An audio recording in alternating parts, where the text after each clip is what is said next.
ನೋಡ್ತಾ ಇದ್ದೀರಾ CBT Kannada TV. ಜಿಲ್ಲೆಯ ಉಸ್ತುವಾರಿ ಸಚಿವ ತಾಳ್ಮೆ ಕಳೆದುಕೊಂಡಿದ್ದಾರೆ. ಮಂಡ್ಯದಲ್ಲಿ ಮಾಜಿ ಪರಿಷತ್ ಸದಸ್ಯ ಕೆಟಿ ಶ್ರೀಕಂಠೇಗೌಡರವರ ಹೇಳಿಕೆ. ಅಧಿಕಾರ ಇರುವ ಸರ್ಕಾರಕ್ಕೆ ತುಂಬಾ ತಾಳ್ಮೆ ಇರಬೇಕು. ಪ್ರಜಾಪ್ರಭುತ್ವದಲ್ಲಿ ಟೀಕೆ ಟಿಪ್ಪಣಿಗಳು ಸಹಜ.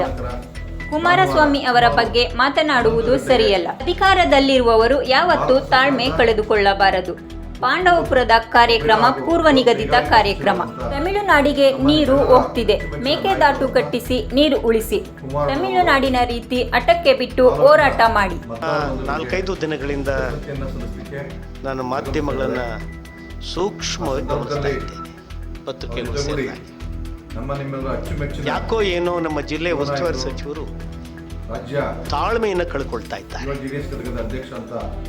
ನನಗೆ ಅರ್ಥ ಆಗ್ತಾ ಪ್ರಜಾಪ್ರಭುತ್ವ ವ್ಯವಸ್ಥೆಯಲ್ಲಿ ಜಿಲ್ಲಾ ಮಟ್ಟದ ನಾಯಕರಂತ ಅಧಿಕಾರದಲ್ಲಿರುವ ಸರ್ಕಾರ ತುಂಬಾ ತಾಳ್ಮೆ ಮತ್ತು ಜವಾಬ್ದಾರಿಯುತವಾಗಿ ಆಡಳಿತವನ್ನು ನಡೆಸಬೇಕು. ರಾಜ್ಯದ ಕೃಷಿ ಸಚಿವರಾಗಿ, ಜಿಲ್ಲೆಯ ಉಸ್ತುವಾರಿ ಸಚಿವರಾಗಿ ಯಾಕೆ ಇಷ್ಟೊಂದು ತಾಳ್ಮೆ ಕಳ್ಕೊಳ್ತಾರೆ? ಪ್ರಜಾಪ್ರಭುತ್ವ ವ್ಯವಸ್ಥೆಯಲ್ಲಿ ಟೀಕೆ ಟಿಪ್ಪಣಿ ವಿಮರ್ಶೆಗಳು ಅನಿವಾರ್ಯ ಮತ್ತು ಅಗತ್ಯ. ಟೀಕೆ ಟಿಪ್ಪಣಿ ವಿಮರ್ಶೆಗಳಿದ್ದಾಗಲೇ ಪ್ರಜಾಪ್ರಭುತ್ವ ಆರೋಗ್ಯಕರವಾಗಿ ಮುನ್ನಡೆಯಲಿಕ್ಕೆ ಸಾಧ್ಯ. ಅವನ ಆಳುವವರು, ಅಧಿಕಾರದಲ್ಲಿರುವವರು ಮಾರ್ಗದರ್ಶನ ಹಾಗೆ ಅಂತೇಳಿ ಸ್ವೀಕಾರ ಮಾಡಬೇಕು. ತಾವು ಇಡುವ ಹೆಜ್ಜೆಗಳಲ್ಲಿ ಬರುವ ವಿಮರ್ಶೆ ಮತ್ತು ಟೀಕೆ ಟಿಪ್ಪಣಿಗಳನ್ನು ಅರ್ಥಪೂರ್ಣವಾಗಿ ಸ್ವೀಕಾರ ಮಾಡ್ತಾ ಹೋಗಬೇಕು. ಆಗ ಅವರು ನಿಜವಾದ ನಾಯಕರಾಗಿ ರೂಪುಗೊಳ್ತಾರೆ.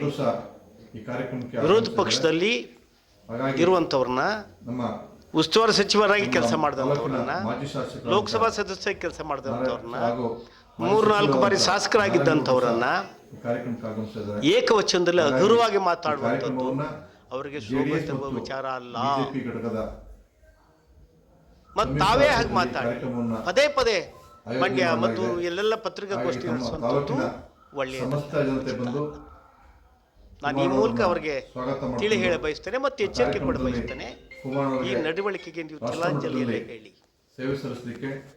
ಆಡಳಿತವನ್ನು ಸಮರ್ಥವಾಗಿ ನಡೆಸಬೇಕಾದ್ರೆ ಬರುವ ವಿರೋಧ ಪಕ್ಷಗಳ ಟೀಕೆಯನ್ನ ಕ್ರೀಡಾ ಮನೋಭಾವನೆಯಿಂದ ಸ್ವೀಕಾರ ಮಾಡಿ, ಕೊಡುವ ಎಚ್ಚರಿಕೆಯನ್ನ ಮಾರ್ಗದರ್ಶನ ಅಂತೇಳಿ ಅಂದ್ಕೊಳ್ಳಿ.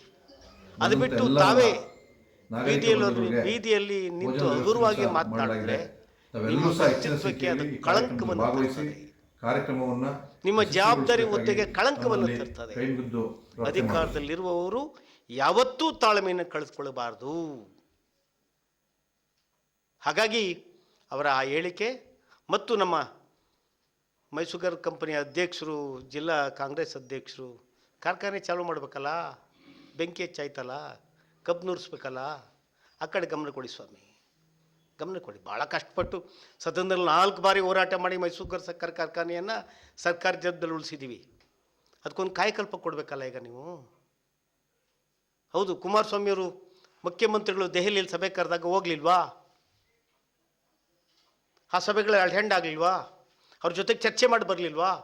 ಅವರ ಅಭಿಪ್ರಾಯಗಳನ್ನು ಸ್ವೀಕಾರ ಮಾಡಲಿಲ್ವಾ? ಇದು ಪೂರ್ವ ನಿಗದಿತ ಕಾರ್ಯಕ್ರಮ ಪಾಂಡವಪುರದ್ದು. ಹಾಗಾಗಿ ಕಾವೇರಿ ಬಗೆಗೆ ಪೂಜ್ಯ ದೇವೇಗೌಡಜಿಯವರಿಗೆ ಅಪಾರವಾದ ಕಾಳಜಿ ಇದೆ. ಯಾರಾದರೂ ಈ ರಾಜ್ಯದಲ್ಲಿ ಕಾವೇರಿ ಬಗೆಗೆ ಹೆಚ್ಚು ಹೋರಾಟ ಮಾಡಿದ್ದಾರೆ ಅಂದರೆ ಇಲ್ಲಿಂದ ಸುಪ್ರೀಂ ಕೋರ್ಟ್ವರೆಗೆ, ಇಲ್ಲಿಂದ ದೆಹಲಿಯವರೆಗೆ, ಲೋಕಸಭೆ ರಾಜ್ಯಸಭೆಯಲ್ಲಿ ಅದು ದೇವೇಗೌಡರೇ. ಅವರಷ್ಟು ದನಿ ಹೆತ್ತವರು, ಈ ಸಮಸ್ಯೆ ಪರಿಹಾರಕ್ಕೆ ಹೋರಾಟ ಮಾಡಿದವರು ಮತ್ತೊಬ್ಬರು ಇಲ್ಲ. ಆ ಬಗೆಗೆ ನಾವು ಇವ್ರ ಕಡೆಯಿಂದ ಎಲ್ಲ ಹೇಳ್ಸ್ಕೊಳ್ಬೇಕಾಗಿಲ್ಲ. ಮತ್ತು ಆ ವಿಚಾರಕ್ಕೆ ರಾಜಕೀಯ ತಿಲಾಂಜಿಯ ಮಾತನ್ನು ಕೂಡ ಆಡಬೇಕಾಗಿಲ್ಲ. ಸರ್ಕಾರದ ಜವಾಬ್ದಾರಿ ಇದೆ. ಈಗ ಸಮಯ ಸರಿಯಾಗಿದೆ. ಮಳೆ ಪ್ರವಾಹ ಬಂದು ಉಕ್ಕಿಯದ್ದು ಸಮುದ್ರ ಸೇರ್ತಾ ಇದೆ.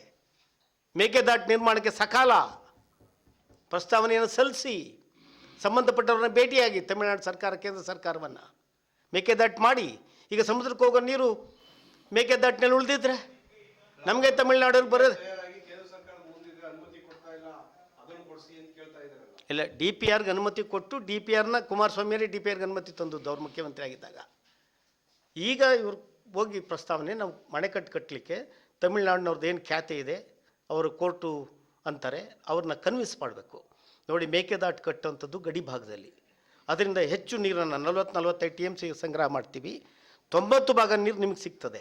10 ಭಾಗ ನೀರನ್ನು ಮಾತ್ರ ನಾವು ಬೆಂಗಳೂರು ಕುಡಿಯೋಕ್ಕೆ ತೊಗೊಂಡೋಗ್ತೀವಿ. ನಮ್ಮ ಹಣ, ನಮ್ಮ ನೆಲದಲ್ಲಿ ಅಣೆಕಟ್ಟು ಕಟ್ಟೋದು ನಿಮ್ಮ ಸಲುವಾಗಿ. ಯಾವತ್ತೂ ತಮಿಳುನಾಡಿಗೆ ಮತ್ತು ಕರ್ನಾಟಕಕ್ಕೆ ವ್ಯಾಜ್ಯ ಬರೋದು, ತಕರಾರು ಬರೋದು ಒಂದು 20-25 TMCಗೆ. ನಾವು ಅಲ್ಲಿ ಸಂಗ್ರಹ ಮಾಡೋದು 45 TMC ಕೆಪಾಸಿಟಿ ಅದರದ್ದು. ಒಂದು 10 TMC ಕುಡಿಯೋಕ್ಕೆ ಬಳಸ್ಕೊತೀವಿ. ಇನ್ನು 30-35 TMC ತಮಿಳುನಾಡಿಗೆ ಹೋಗುತ್ತೆ ಯಥೇಚ್ಛವಾಗಿ. ಸಂಕಷ್ಟ ಕಾಲದಲ್ಲಿ ನೀರನ್ನು ಸಂಗ್ರಹಿಸಿ ಇಟ್ಕೊಳ್ಬೋದು. ಈಗ ಸಮುದ್ರಕ್ಕೆ ಅನಗತ್ಯವಾಗಿ ಹರಿದು ಹೋಗುವಂಥ ನೀರನ್ನು ನಾವು ಇಟ್ಕೊಬೋದಾಯ್ತಲ್ಲ. ಇದು ಸಕಾಲ. ನೀವು ತಮಿಳುನಾಡಿನವ್ರನ್ನ ಸಂಪರ್ಕ ಮಾಡಿ, ಕೇಂದ್ರದವ್ರನ್ನೂ ಸಂಪರ್ಕ ಮಾಡಿ. ಈಗ ದೆಹಲಿಯಲ್ಲಿ ಸಭೆ ಕರೆದಾಗ ಇಬ್ಬರು ಇದ್ರಲ್ಲ, ಮುಖ್ಯಮಂತ್ರಿಗಳು ಉಪಮುಖ್ಯಮಂತ್ರಿಗಳು, ಪ್ರಸ್ತಾಪ ಮಾಡ್ಬೋದಾಗಿತ್ತಲ್ಲ. ಅಲ್ಲಿ ಮಾಡಿ, ಪ್ರಯತ್ನ ಮಾಡಿ, ಪದೇ ಪದೇ ಪ್ರಯತ್ನ ಮಾಡಿ. ತಮಿಳುನಾಡು ರೀತಿಯ ಅಟಕ್ಕಿ ಬೆಳಿ ನೀವು. ರಾಜ್ಯದ ಹಿತದೃಷ್ಟಿಯಿಂದ 100 ವರ್ಷಗಳ ಕಾವೇರಿ ಸಮಸ್ಯೆಗೆ ಶಾಶ್ವತವಾದ ಪರಿಹಾರ ಕೊಡಿಸ್ಬೇಕಲ್ಲ. ಅದಕ್ಕೆ ಯಾರೋ ಒಬ್ಬರನ್ನು ಬೆಟ್ ಮಾಡೋದಲ್ಲ, ಇಡೀ ರಾಜ್ಯ ಮತ್ತು ಜಿಲ್ಲೆಯ ನಮ್ಮ ಸಂಬಂಧಪಟ್ಟಂತೆ ಎಲ್ಲ ನಾಯಕರುಗಳು ಸೇರಿ ಈ ಸಮಸ್ಯೆಗೆ ಪರಿಹಾರವನ್ನು ಹುಡ್ಕೋಬೇಕು. ಮೇಕೆದಾಟೆ ಶಾಶ್ವತವಾದ ಪರಿಹಾರ. ಅದು ಬಿಟ್ಟರೆ ಇನ್ನೂ ಶಾಶ್ವತವಾದ ಪರಿಹಾರ ಅಂದರೆ ಮಳೆ. ಇವತ್ತು ಮಳೆ ನೋಡಿ ಇಡೀ ಸಮಸ್ಯೆಗೆ ತೆರೆ ಎಳೆದಿದೆ. ಹಾಗಾಗಿ ಮತ್ತೊಮ್ಮೆ ಚಲುವಸ್ವಾಮಿಯವರಿಗೆ ನಾನು ತಿಳುವಳಿಕೆ ಹೇಳಿ ಬಯಸ್ತೇನೆ, ಎಚ್ಚರಿಕೆ ಕೊಡ ಬಯಸ್ತೇನೆ. ತಾವು ಜವಾಬ್ದಾರಿ ಜನ, ಜವಾಬ್ದಾರಿತವಾಗಿ ತಮ್ಮ ಹೆಜ್ಜೆಗಳನ್ನು, ಆಡಳಿತವನ್ನು ನಡೆಸುವಂಥ ದಿಸೆಯಲ್ಲಿ ಹೆಜ್ಜೆಗಳನ್ನು ಇಡಿ. ಸುಮ್ಮನೆ ಯಾಕಾಗಿ ಏಕವಚನವನ್ನು ಬಳಸಿ ಯಾವನವನ್ನು ಎಲ್ಲರೂ ಉಂಟ, ನಾವು ನಾಟ್ ಗುಡ್. ನಿಮ್ಮ ಶ್ರೇಯಸ್ಸಿಗೆ, ಅಭಿವೃದ್ಧಿಗೆ ಒಂದು ಕಾಲದಲ್ಲಿ ಮೆಟ್ಲಾದವರು ಅವರು ಈ ಜಿಲ್ಲೆಯಲ್ಲಿ ಇವತ್ತು ಅಭಿವೃದ್ಧಿ ಕೆಲಸದಲ್ಲಿ ಯಾರಾದರೂ ನಂಬರ್ 1 ಇದ್ದರೆ CS ಪುಟ್ಟರಾಜು ಅವರೇ. ಅವ್ರನ್ನ ಸರಿಗಟ್ಟಲಿಕ್ಕೆ ಯಾರ ಕೈಲೂ ಸಾಧ್ಯ ಇಲ್ಲ.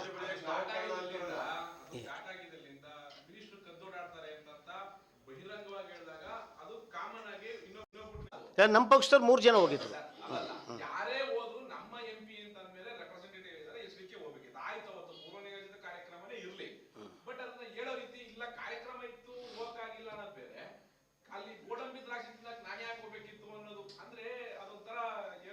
ಅಲ್ಲ, ಅಲ್ಲೇನಾಯ್ತು ನೀವು ಹೇಳೋದು ಸರಿ.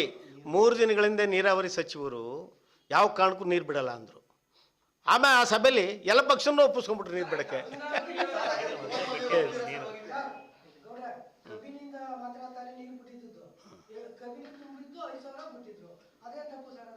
ಇಲ್ಲ, ಇಲ್ಲೂ ಬಿಟ್ಟಿದ್ರಲ್ಲ, ಎಲ್ಲ ವಾಟ್ಸಪ್ ಗ್ರೂಪ್ಗಳಿಗೆ ಹಾಕಿದ್ದೀವಿ. ನಿನ್ನೆನೇ ಬೇರೆ, ಮಧ್ಯೆ 3 ದಿನ ನೀರು ಹರಿಸಿದ್ದು ನಿಜ.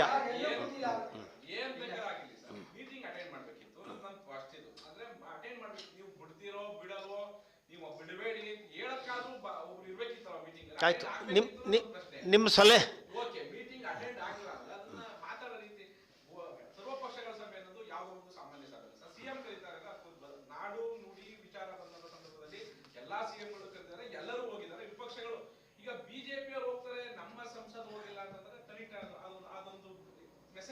ಅಲ್ಲ. ಅವ್ರು ಮೊನ್ನೆ ತಾನೇ ಬೆಂಗಳೂರು ದೆಹಲಿಯಲ್ಲಿ ನಡೆದ ಸಭೆಗೆ ಹೋಗಿದ್ರಲ್ಲ.